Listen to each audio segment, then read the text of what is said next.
كل سنة وانتم طيبين. عملت بقى النهاردة فطير الملاك على طريقة جدتي، طريقة زمان يا جماعة. شايفين حلو وجميل ازاي؟ بصوا انا الفطير ده رجعني بجد لأيام زمان. يلا بقى هاتي الورقة والقلم وهاتي المقادير ويلا بقى بينا نخش على التقيل. حاطط لكم بقى المقادير، تعالوا بقى نقولها سوا ونعمل احلى فطير ملاك. اول حاجة كده عندي كيلو من الدقيق، هنزل عليه بكوباية من الزيت وكوباية سكر ورشة ملح وكوباية ونص مية دافية وفانيليا ومعلقة كبيرة خميرة وكمان زبيب. أول حاجة بقى عندي يا جماعة الخميرة، هحط معلقة كبيرة من الخميرة على نص كوباية مية، وكمان هنزل بقى بمعلقة كده حلوة من السكر. طبعا النص كوباية المية دي من الكوباية ونص. تمام. بصوا بقى في ناس بتحب تستخدم العجينة اللي هي الخميرة البيرة، عادي ممكن تستخدموها، بس أنا بستخدم البودر أسهل بكتير. تاني حاجة بقى عندي كوباية من الزيت. شايفين يا جماعة الزيت كده بحطه كده في طاسة صغيرة أو حلة صغيرة وأسخنه. عندي بقى كوباية السكر مع كوباية المية، هفضل أقلب بقى لحد ما السكر يبان له صاحب، وكل حلاوة السكر تنزل فين؟ تنزل في المية.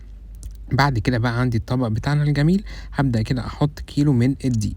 تمام. طيب قولوا لي بقى كيلو الدقيق انتوا بتعيروه 6 كوبايات ولا 8 كوبايات؟ انا عايز اعرف.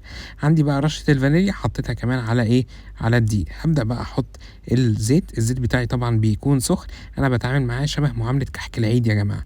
هفضل بقى اقلب فيه كويس جدا وابس فيه كويس جدا جدا.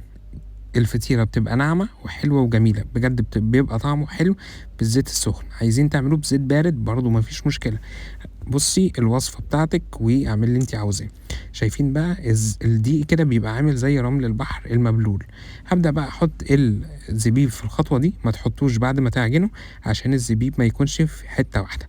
بصوا بقى الخميرة بعد حوالي ربع ساعة اتخمرت وبقت زي الفل، ونزلت كمان بالمية وسكر، وافضل اعجن بقى كويس قوي.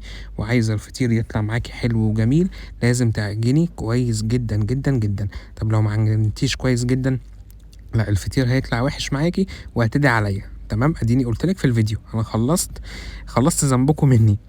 بعد كده هقلب بقى كويس جدا، ولازم زي ما قلت لكم اعجن بقى حوالي 5 دقايق 10 دقايق على حسب ما العجينه تمسك كده زي ما انتم شايفين.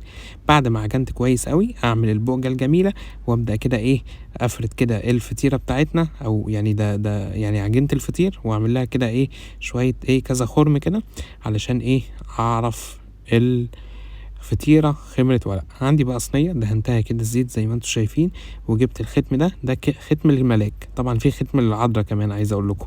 بعد كده بقى هجيب بقى الفطيرة بتاعتنا بعد ما اتخمرت، قعدت حوالي من نص ساعة لساعة الا ربع، او لحد ما العجينة يتضاعف حجمها.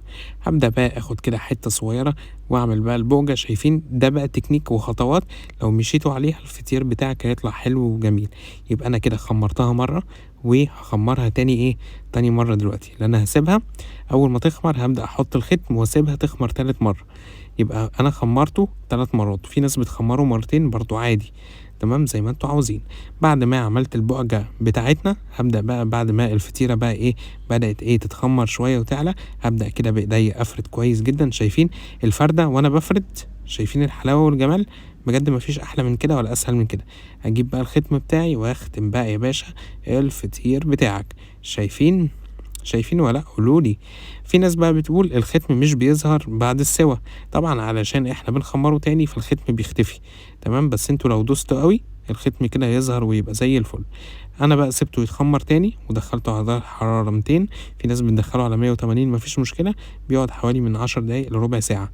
اول كده ما العجينة تستوي من تحت هبدأ كده لو لسه من فوق ابيض افتح عليه الشواية عشان ميتحرقش من تحت، لو اصفر كده بشيله وبيطلع زي العسل زيكم. كل سنة وانتم طيبين. لو عجبكم الفيديو اعملوا له شير.